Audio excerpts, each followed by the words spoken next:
Welcome to the Makeover Your Mindset podcast. I'm Cassie McKenzie. Think of me as your BFF for manifestation and high vibe mindset makeovers. It's my personal mission to turn your inspiration into action so you can be, do, and have everything you've ever dreamed of having in life. This podcast will focus a ton on creating fulfilling relationships with money, friends, and soulmates, and inspire you to have fun so you can live the most extraordinary life you've ever imagined. If you're ready to take to the next step, then you've come to the right place. Thanks again for joining me. Now let's begin. Hello, my gorgeous ladies of the Badass Manifestation Queen group. I'm Cassie. If this is the first time you're catching me, hi, I'm Cassie McKenzie. Please leave a little comment down there and let me know that you're watching. And if you've caught me before, please say hi because that means we're friends. So, and then if you're watching this on the replay, hit #money so that I know that you watched and see if you have any questions. But I'm doing this special training for this group because there was a question that was asked that brings up such a great topic that has been obviously coming up a lot, and it might be an issue that's holding you back from your next level in wealth. So often we say that we want to have financial freedom. Financial freedom means relief. That was the big word that came up. Joy came up. Really that feeling of the weight being lifted off of your shoulders so that you can live a life that feels free, like feels like a vacation, right? Now, sometimes there's a duplicity in this energy that comes up. So you might say, I want financial freedom, but then when I ask, like, what are your emotions that come up when you hear that phrase? The other emotion that came up was, here, let me see, I want to read it out. It said happy and nervous. And nervous because I wouldn't know what to do with myself in being in unknown territory. That was one of the things that came up. A couple people agreed with that. And then today, we had another question that goes back to that 30-day challenge that I had. And it's all around this same topic. So here's what happens. We have a desire, and usually the desire is around having more money. And when you want more money, and it's not this pure energy that says that, oh, hi, Anna.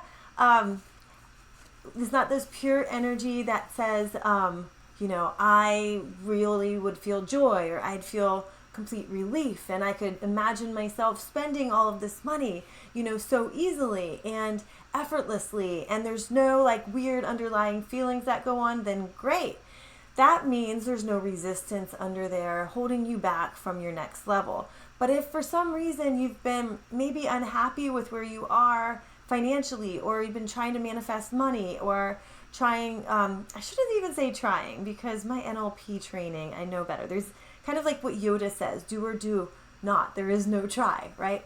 But if you've been putting all this effort into manifestation and manifesting money, creating that dream life, and you're not quite seeing yourself where you want to be, then having that duplicity and the energy behind your feelings around what financial freedom will mean to you is most likely the thing that's holding you back.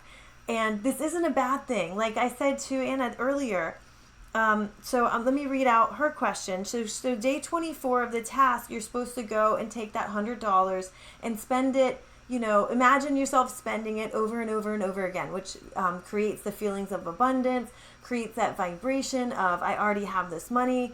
In essence, you're tricking your subconscious brain. It doesn't know what's real or not. It doesn't know if a situation is real or one that's imagined. So if you're going into these places and you're,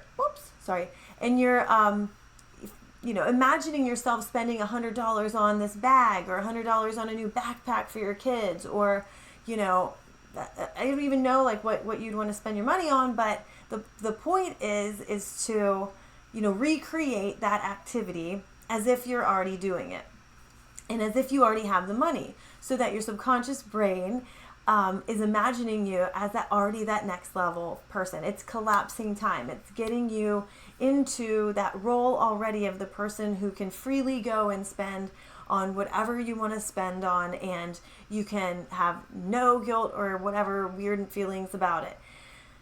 But like I said, so what Anna said is, at first I thought, hey, this might be the most fun exercise ever. So I headed there, and then each time I found something super nice, I enjoyed it, and then noticed a lot of fears and doubts and other limiting beliefs that came to the surface.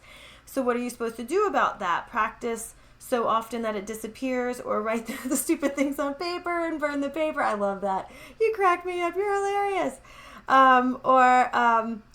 She said, I was so surprised how difficult it was to allow myself to enjoy the idea of being able to afford so many lovely things. I am rejoicing that we figured this out, because this is such a big breakthrough. You have no idea. So imagine this whole entire time you've been going through shopping, going through life, and this has been the thing underneath. So you want the money, but something inside you is saying that it's fearful, or there's doubt, or there's like a doubt as to what you would be able to do with it. Or maybe there's a limiting belief under there that you wouldn't even trust yourself with that amount of money, right? So like that's something that you need to dig into further and really ask, where is this coming from? Like, why am I feeling weird as crap about like having this extra money, right? Figure out where the weird feelings are coming from. You've got to dig into that and uncover what those limiting beliefs are. So it's not so much about like practicing, like what did you say, right? You said practice so often disappears. That's the thing. It's not going to disappear until you face it head on, and until you uncover it. And like, it's like, I went to a Tony Robbins thing, UPW. We went there in March, and he had the best analogy, because it's like looking at your garden, and if you're gardening and planting and there's weeds there, and you put blinders on and say, there's no weeds, there's no weeds, there's no weeds. Look, there's just flowers, right? The weeds are still there. So practicing the feeling good about, having the $100 and not addressing the weeds that are there are only going to make the weeds grow bigger. And what you need to do is face those weeds head on and pull them out, and just basically like give them no home left in your brain. Like they're living rent free in your brain right now, and you got to charge those suckers and get them out of there. Basically what's happening here is subconsciously, so you have your conscious brain and your subconscious. The subconscious is what manifests for you. So that's what's holding all of these beliefs that it's stored since up into the age of 7. So things that it's the average is usually age of 7. So like all of these things that you've heard from trusted adults, or picked up like from teachers, or like parents, or maybe even the TV. Like I get really tripped out when my kids go to my parents' house, because they have CNN and Fox News on all the time. So they're basically listening to depressing shit the entire day, and I have to like totally like get them, like get their brains like washed out of all the garbage once they come back home, and kind of assure them that life is actually pretty great. Like it's okay if all that stuff, like people are fighting and the politicians and all that, like whatever, that's not something to focus on. But that's stuff that they're picking up right now. So, and they could pick up stuff about money from other people that aren't me, and that could manifest later on in life as them feeling weird about going into a store and pretending that they're spending $100 that, meanwhile their brain is telling them, you don't have that, you don't have that. Does that make sense? Let me know if that makes sense. So subconsciously, there's these underlying beliefs. And like you said, some limiting beliefs came up. Sometimes it's money always goes away, or money, you can have a lot of it, but maybe it'll make you a bad person, or who am I to have that amount of money? I wouldn't even know what to do with it. So if you're, having that duplicity, that duplicitous energy that's going on, where you're telling yourself you want financial freedom, but also your subconscious, which is driving the show, is telling you that something bad will happen if you have it, or maybe you won't be able to handle it once you get it. Then that's going to push the money away from you. So rewiring the way that you're thinking and focusing on getting those fears out and getting them out on paper, and then replacing them yeah, so then replacing them with something that's more beneficial and that's more productive and empowering. So what did you say? I feel like I've got like fireballs in my hand from here. Can you see that? So I'm so random. I know. Okay, so Anna, you said, I know I have limiting beliefs from my childhood. I was given money and always told I should not splurge it. I always did though and felt guilty. Okay, see, there you go. So this is probably what's happening. You've got an underlying belief there that's saying if you spend money on yourself, then that's bad and you should feel guilty for doing that, right? And if that's going on underneath the surface, then whatever money you do get, you're going to subconsciously push away. So it's going to be really, really important to tackle that one head on and replace it. Like, get it out on paper and say, what do I really believe about money? And from what you're saying now, I believe that money always goes away, that I shouldn't spend it on myself, that I'm not, I don't feel like it's safe to spend money on myself. And, oh gosh. Yeah. So they are like perpetuating the thing. She said people are always comparing me and my brother about money and I was the black sheep. So yeah. So turn that back around and say like you are completely worthy of spending money on yourself, that you can spend with joy, that there's no room for guilt anymore. There's no room for the, guilt and shame on spending money on yourself. Like, all these other people's opinions are driving the amount of money that's coming to you today. And who are those people? Like, they have their own opinions. I don't know how well they're doing in life right now, but they're not living your life. And the whole point is you are more powerful when you lead yourself. And you're more powerful when you look at these things in the face and you tell them that they're complete bullshit and they're keeping you back from your next level. And that you are fully worthy of having money spent on yourself. You are fully worthy of being able to live a rich life. And how you spend your money is your business, right? So you could have, $100,000 and you can spend it however you want. If your goal is to always have money in savings afterwards, then that's another thing. So, that I say it, I recognize myself of it even more, so much that see, there you go. You're welcome. I'm so happy. I love this. Oh goodness, I love all these breakthroughs. This is amazing. So really look at that. You've got to lead yourself through your own life, and I know how hard that can be because these thoughts and these opinions of other people who were trusted of us that we trusted growing up, we hold them near and dear, but then when we look it out in the face, like, are they holding you back? Yes, they are. And do they have any room in your brain anymore? No.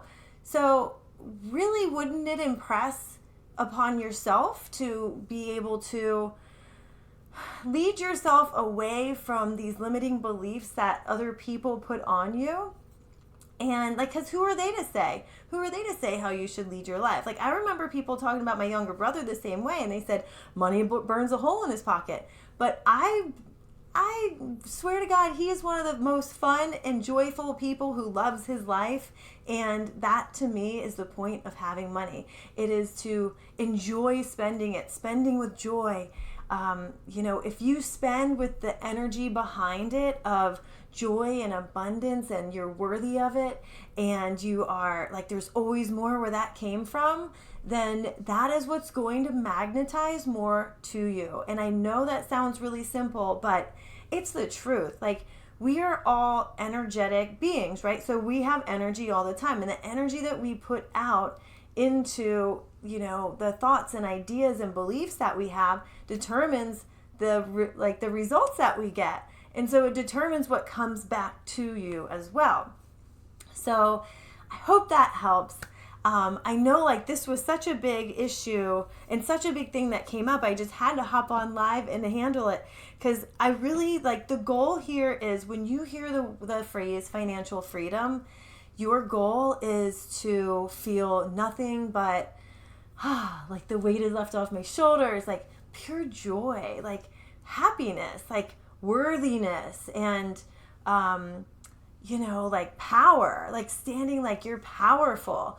So the flip side is if you're feeling weird or nervous about it, then it's taking your power away. So the only way to live in a most abundant life ever is to stand in your own power and to believe in yourself and believe that you're worthy of all of this abundance that's out there, and that you can put that energy out, because you are going to become a magnet for so much. Like, if you have any idea what is possible, it is so worth it to start working through these old ideas and telling yourself that you are willing to see things differently, and by seeing things differently, you're going to get different results. Substituting that old belief of it's dangerous to spend money on yourself and that you should feel guilty, and say, is this the absolute truth?